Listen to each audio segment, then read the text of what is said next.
Phone చేస్తే బాగున్నవారా, అన్నం తిన్నావా, పిల్లలు ఎట్లున్నారు, అమ్మ నాన్న దగ్గరికి వస్తలేవేంద్ర, ఈ మధ్యన మాకు ఎవరికి ఫోన్ చేస్తలేవేంద్ర, ఏమైనా సంపాదిస్తాను అక్కడ వినోగా ఎట్లుంటున్నారు, ఇవన్నీ అడిగేది ఫ్రెండ్స్. అవి పోయినాయి. అవి పోయి గర్ల్ ఫ్రెండ్స్ గురించి, వాళ్ళు రోజు చేసే చాటింగ్ గురించి, నువ్వు ఆన్లైన్లోకి వస్తలేవేంద్ర, ఇట్లా స్టార్ట్ చేసిండు.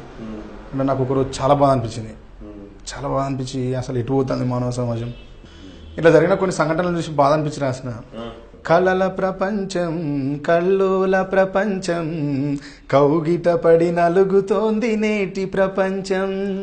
మాయాజాలం జగమంతట గాలం, అరచేతిలో కొలువైంది నాశనగాలం. ప్రతి ఇంటిని చుట్టుకుంది ఇంటర్నెట్టు, అన్నింటికి ఇప్పుడదే ఆయువు పట్టు. అభివృద్ధికి కట్టుకున్న సైబరు మెట్టు, అశ్లీలతే దాని అంతరాత్మలో గుట్టు. నమ్మరయో నెటిజన్స్ తల మీదొట్టు. కలల ప్రపంచం, కల్లోల ప్రపంచం, కౌగిట పడి నలుగుతోంది నేటి ప్రపంచం. బ్యాంకులో అకౌంట్ ఉండి బ్యాలెన్సే లేకపోయినా, ఫేస్బుక్ అకౌంట్ ఉంటే అదే నేటి స్టేటస్ అంట. పర్సులోన పచ్చ నోటు నికరంగా ఉండకున్నా, సెల్ ఫోనులో వాట్సాప్ వర్క్ చేస్తే చాలునంట.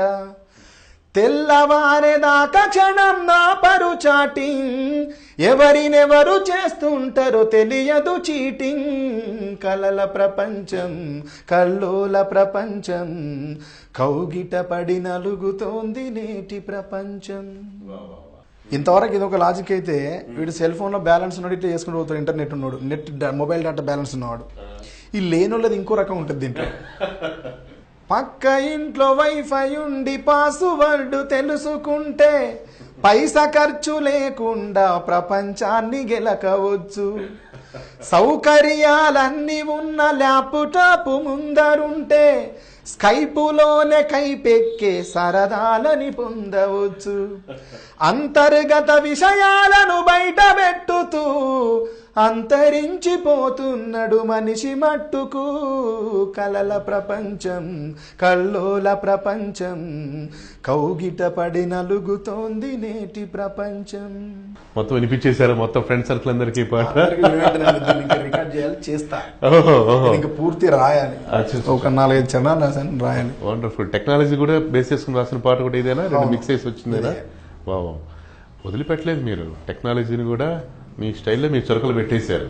ఎట్లా చదువులో ముందు రాత్రన్నా ముందుండాలి కదా. రిలేషన్స్ దెబ్బతింటున్నాయి ఫస్ట్ బేసికల్ గా, చాలా హార్ట్. దేంట్లో నాకు తెలిసింది ఒకే ఒక విషయం అండి, నేను గమనించింది. భార్య భర్తలు ఇద్దరు ఒక ఇంట్లోనే ఉంటారు. భార్య వాట్సాప్లోనే ఉంటుంది, భర్త వాట్సాప్లోనే ఉంటుంది. అసలు ఎవరితో చాటింగ్ చేస్తుంటారు, ఎవరిని చీటింగ్ చేస్తుంటారు అర్థం కాక మా ఫ్రెండ్స్ కుటుంబాల్లో చాలా మంది గొడవ జరిగింది. అవన్నీ చూసిన తర్వాత రాశాను.